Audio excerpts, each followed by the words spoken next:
Hello my lovely friends, my name is Ava and today we're going to be talking about my favorite romance tropes and some recommendations to go along with.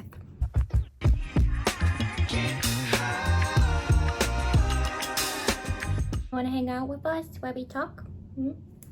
Here. She loves this position.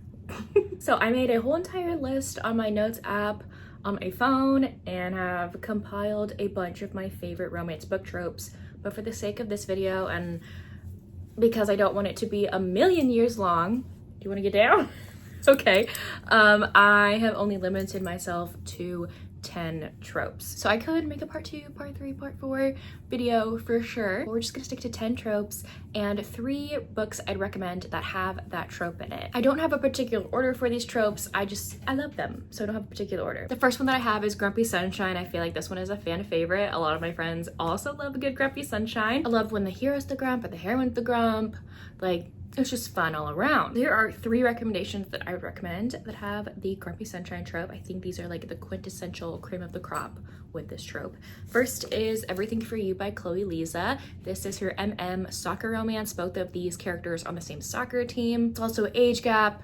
Our hero right here, he is significantly older than our other hero, and he's the captain and he's going through a lot of chronic pain because he's played soccer for the majority of his life and his body's kind of like rebelling against him, and so he's just not happy overall, and he feels even more unhappy when his coach assigns our other hero to be his co-captain, and he believes that his coach is trying to like phase him out because he's getting too old, so he's kind of taking it out on his frustrations out on his co-captain now, and he is just a ray of sunshine. They are both so freaking cute, and the chronic pain representation in here is fantastic. If you want a sunshine hero and a grumpy heroine, I have Broken Vow by Sophie Lark. If you have not read this one yet, what are you doing if you love the Grumpy Sunshine trope? This is book number 5, I believe, in her Brutal Birthright series. You don't technically need to read these books in order, but I feel like you'd get more out of it if you did. This is the romance between Raylan and Riona. Riona is, I believe, a lawyer for her mafia family, and someone is out to kill her, and Raylan is assigned to be her bodyguard. And he's this sunshine cowboy dude who is also a bodyguard. We love him. So I freaking love this one. And then I also have Silent Lies by Neva Altaj. This is the romance between Sienna and Drago. They're from rivaling mafia families, and their respective mafia families have put them in an arranged marriage, but the heroine, Sienna, her mafia boss from her family is like, hey, I want you to marry him and spy on him and report back to me. But then she ends up falling for him instead. She's kind of this ray of sunshine in the mafia world. She wears these elaborate, bright, colorful, glittery clothes, and people are kind of like, why are you wearing that? We're in the mafia, you're supposed to look professional. But she's like, I want to be myself, and this is who I am. And Draco can't help but be infatuated by her right from the get-go. And he is this broody, quiet man who is partially deaf, and he can't help but be totally intrigued by the heroine. And he knows what she's doing the whole time. Like, he can spot it a mile away that she's spying on him. I'm a big time sucker for the single dad nanny trope. I freaking love it. I love it so much.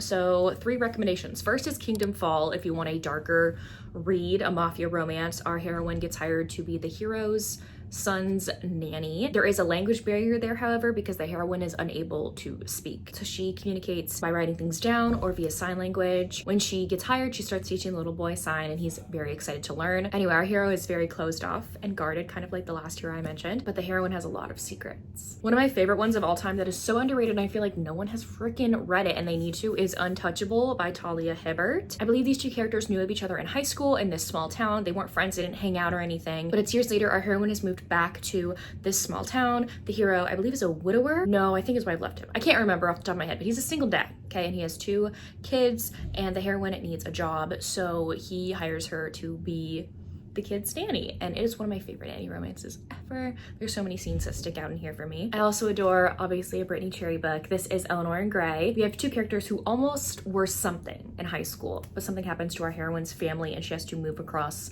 the country, and it's years later she moves back to the town she was originally from and gets a job as a nanny. But she goes into the interview and realizes, oh my gosh, this is Gray, my high school everything, and he has completely changed. He is now a widower, has 2 daughters. He's not the same man that she fell in love with, but they end up falling for each other. Anyway, I freaking love I love this book. Eleanor and Gray are everything. I also adore a forced proximity trope in any way possible. I love when two characters are shoved into a small space or a house, apartment, whatever the case may be, and forced to be around each other even though they don't want to. There's too much tension, there's a forbiddenness, they hate each other, whatever the case may be. I love forced proximity. Rushed by Emma Scott is one I of course have to mention. Our heroine gets hired to be the hero's caregiver. He was blinded a few years ago in an accident and he just has kind of given up on life. He just wants to sit in his room and do nothing at all, and the hero's parents end up hiring the heroine to take care of him, and she kind of changes his life and shows him that there is more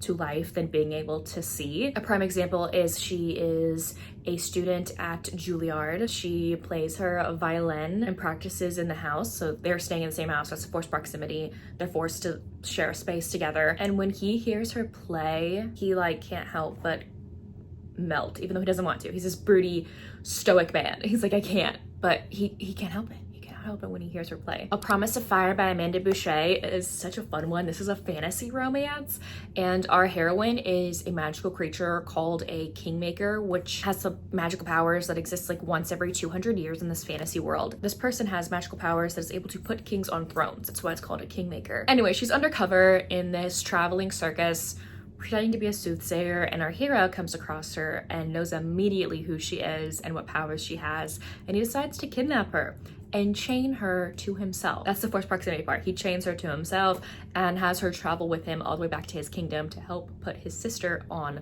the throne. And they obviously fall in love in the midst of that, but I love a good forced proximity when they're like chained together. And then my last forced proximity recommendation is Hearts in Darkness by Laura Kay. This is fairly short, but I feel like it's such a great read. Also, excuse the bone chewing if you hear it. I had to give her a bone because she was eating something she should not have been, so this is better. Anyway, these two characters actually get stuck in an elevator together, but they have no idea what the other person looks like. They're both kind of like looking down, either looking at their phone or something else when they get onto the elevator, and they're the only two people in there. The elevator shuts down, stops, the lights turn off, and they have to spend time together in this elevator until the power comes back on. And these two fall for each other kind of in this time span of being in an elevator. There's also great representation in here for anxiety and panic attacks, so please be aware of that before going in. I love alien monster romances, okay? And I love the language barrier trope. I know a lot of people are like, how can they fall in love? They can't talk to each other. That's why I love it. It's because even though they can't talk to each other, they can fall in love with each other. Like I freaking love it. Okay, so I have 3 recommendations here. First, I have Ensnared by Tiffany Roberts. This isn't gonna be everyone's cup of tea because if you've seen the original cover of this is like an alternative special edition one. If you've seen the original version, you know what the hero looks like. He's a spider alien dude, and the heroine's a human woman, and they fall in love on his planet and stuff. And I really enjoyed this one because a lot of the time in like language barrier romances, someone gets like implanted with a language upload or a chip put in them to learn a language or something along those lines. This is the first one that I've been able to see where like, or read about where the heroine and hero actually learn each other's languages, and that's how they learn each other's languages. They don't just get put something put in their head, like they actually learn the languages. So that's why I really enjoyed this one. There are a bunch of books from the Ice Planet Barbarian series that obviously has the language barrier trope. Number 1 is a prime example right up there, but I would love to mention one that's kind of like a doubly language barrier. This is Barbarian's Touch. I think this is book number 7 or 6 in the series.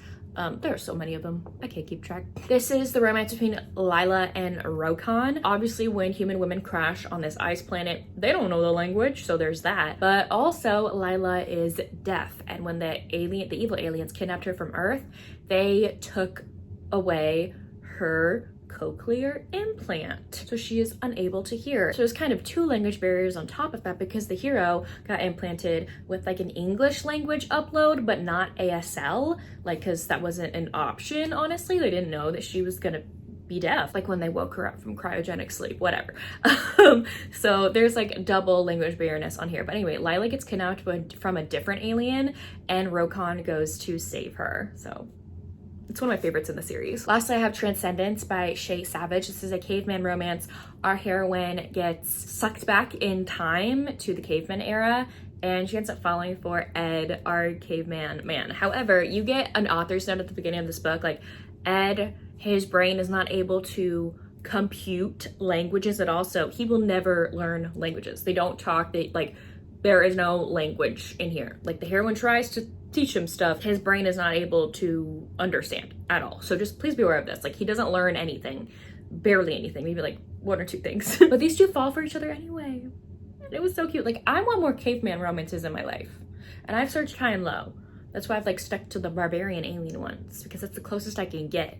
But I want more caveman ones. I'm also obsessed with Bodyguard romances, okay? One that I feel like a lot of people know of is Twisted Games by Anna Huang, our heroine. I believe she's a college student in this book, and she is kind of like the spare heir to her made-up country. Okay, think of it like Genovia. It doesn't actually exist in real life, but in this book it does. Our hero is, I want to say, like over a decade older than her, is her bodyguard, and they end up falling in love, and she actually gets put as like crown heir because her brother steps down from taking the throne, so she's put even more in like the light than normal, and their relationship is like triply forbidden after that fact. If you want a novella, I have King Sized by Jessica Kane. This one is so fun. Okay, so our heroine is this princess. Her parents just recently died and she's crying in her room, and her guards are posted outside of her room to like protect her, and our hero is the only one that is like, is no one going to go help this woman? She's distraught. She has no one in her life. And he's obviously one of the guards sitting outside the door. I forgot to say that. And so he goes into her room, like breaks protocol, and goes to comfort her. And that's the start of their story. And it's so good. It's so good. It's like my favorite Jessica Kane novella, I think. If you want a historical, I have Dearest Rogue by Elizabeth Hoyt. Look at this beautiful step back. Love it. So our heroine here is a sister to a duke, and she is blind. Her brother has hired our hero to be her bodyguard. He's like maybe 20 years older than her, 15. And despite all that, they end up falling for each other. The heroine falls hard, and the hero has to like really control himself not to fall in love with her, even though he does, because he knows like it's wrong. He's older than her, he's her bodyguard, her brother would forbid it. So there's a lot going on in this one, but the disability representation in here, 10 out of 10. I love the caretaking trope. I love someone taking care of someone when they're sick or injured or hurt, whatever the case may be. I love a good caretaking. So another historical that I'll mention is Yours Until Dawn by Teresa Medeiros. Ready for a stunning step back? Look at that one. This one is a Beauty and the Beast retelling. We have a hero who recently became blind, and the heroine becomes his caretaker, is hired as his caretaker to help take care of him, basically help him live life again. He thinks his life is over now, but she's there to show him like, no, it is not. You just need a few accommodations, you're good. But he is such a grumpy grumperson. So she's actually taking care of him a lot throughout this book. Kissing Kosher by Jean Meltzer is my next one. The heroine owns this Jewish bakery called Bas Babka, and the hero is a recent hire. She doesn't know that he's also there for ulterior motives, different reasons than just having a job. But then he ends up learning about her chronic pain condition, and oh my gosh, he falls for her before that point. But when he finds out about her chronic pain condition, he goes all out to help her feel as comfortable as possible in the workplace. He even remodels this room in the office upstairs that like can be her recovery room, if you will, to help her when she's feeling a flare. I fell in love with him at that moment. And if you want a novella, I have Shift Just Got Real by Ruby Dixon. This one is a bear shifter romance, and it's a novella. It's a part of a bind up called Shift, so you can't just get this by itself. It's a part of the novella bind up. But every book in the series takes place in this small town where bear shifters and humans like live together. Sometimes the humans know about the bear shifters and sometimes they don't. So our hero, he ends up scenting his mate one day at the grocery store, and he's like, oh my gosh, I'm so excited. And when he sees who it is, he's like devastated and embarrassed and shocked because his mate is underage. And he's like, no, not happening. So he goes, she's like 16, I think. So he runs up to the mountain, becomes a recluse in the mountains in the town, is up there for years, and jumps years later. I think the heroine's like 21 at that point. And the hero gets in a trap, and like a bear trap in the woods, and the heroine's able to like help nurse him back to health, but he's still trying to keep his distance because there is such a significant age difference. I love friends to lovers even more than enemies to lovers. That's just me.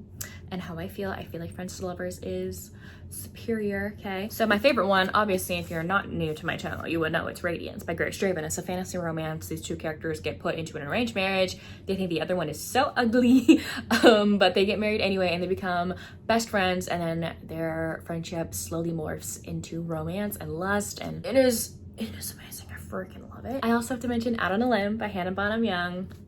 Bo and Win, fantastic. These two actually start out having a one-night stand, and Win gets pregnant, and they actually move in together and become best friends. They decide not to be physical again because they don't want to ruin their friendship and ruin the relationship they could have together for the sake of their baby. So yeah, it's so good. It's one of my favorite books of all time. And another all-time favorite romance is Broken by the Whore King by Zoe Draven.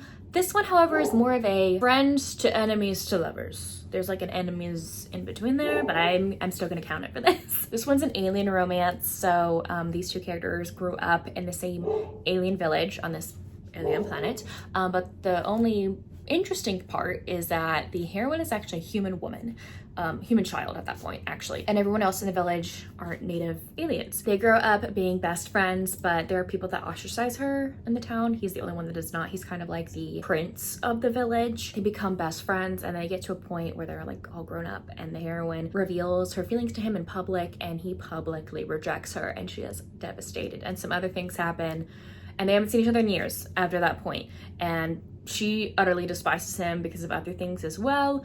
And the hero comes to her and is like, hey, I'm wanting to form my own horde of people. Will you please join me and be my horde's healer? But she has some beef with him. So I love when the hero falls first. I just do. I love a smitten man. The first one that I have to recommend is The Pool Boy by Nikki Sloan. This one is a forbidden romance, a taboo one. Our hero is significantly younger than the heroine, and the heroine is his mother's best friend. He is hired to clean her pool one day, and the heroine is topless, like right by her pool sunbathing. And that kind of starts a chain reaction of them hooking up and then falling in love. Definitely forbidden. But the hero fell for her before that point. Like, he's always had a crush on her. Rein Me In by Kayla Gross. This is a small town cowboy romance. Our heroine, Blake, she goes back to her small town after a few years away because her mother just really recently, I think, broke her leg and is unable to do like ranch chores and whatnot. So she comes back home to help out, and one of her first nights back, she goes with her dad to the local country bar, and she runs into her deceased brother's best friend. His name is Gavin. He's significantly younger than her. Not significantly, a few years younger than her. And he's always had a crush on her. Always. And yeah, that's how this book starts out. And lastly, I have Ready or Not by Cara Bastone. Our heroine is actually best friends with our hero's sister, but they're also best friends as well. They hear the heroine's friends to lovers romance as well. And she has a one-night stand with a man, and she ends up finding out that she's pregnant. It's not the hero's baby, but the hero jumps in headfirst to help her with the baby and all the preparation she needs to help take care of it. Like, he's so sweet and sweet. I love Shep. I love Shep so much. But he fell for her like years ago back in high school, and she had no idea. I don't know anyone who doesn't love a slow burn romance. I'm obsessed with them. So if you're wanting a contemporary, I have Just a Heartbeat Away by Cara Bastone. Don't let the cover fool you. Like, some people are very cringed out by this cover. This book is fantastic, okay? It's like slow burn and hot. It's a single dad romance. The hero has a young son, and the heroine is the guidance counselor at the boys' school. And that's all I really want to say. It's pretty slow burn though. I love it. And alien romance, it's one of my favorite books of all time, is When She Belongs. The heroine gets kidnapped from Earth, obviously, and these alien space pirates we've read about in other Ruby books end up saving her, and it's like, hey, we're about to go on this dangerous mission to go treasure hunting, so we can't really take you because we don't want you to die, so let's drop you off at our grumpy alien friend man's abandoned space station, and like, you can stay with him while we go on this treasure hunt, and then we'll pick you back up when we're done. She has no say in this, really. So they do just that, and there she meets Jurok, who is the love interest. He lives on this abandoned space station all by himself, and it's Grumpy Sunshine as well, so there's that. It's so good. She knows how to write a good slow burn. She can write insta love romances, don't get me wrong, like her novellas are like that thin, but her thick ones are such good slow burns. And then I also have Wolf Song by TJ Klune, which is a wolf shifter romance. And this is definitely slow burn because it starts out when these two characters are young. Like one's like 10 and one's 16 maybe. So there's obviously no romance at the beginning of this book, but it takes a while for these two to fall in love. One of them is a wolf shifter and then one of them is a human. It's an MM romance. It's so good. And lastly, one of my favorite tropes ever is the virgin hero trope. I love this trope because I feel like it's very hard to believe in real life. Very hard to believe in real life, so I love imagining that there are really sexy men who would wait for someone that they're in love with to be with them. It's a dream, I know, very non-existent, but I love this trope. Mating the Huntress by Talia Hibbert would be my first one. This is a wolf shifter romance. The hero ends up scenting his fated mate at this coffee shop, and turns out it's where the heroine works, and he's like, oh my gosh, I'm so excited. I need to like ask her out or something, but he doesn't know the moment that he walks in the shop.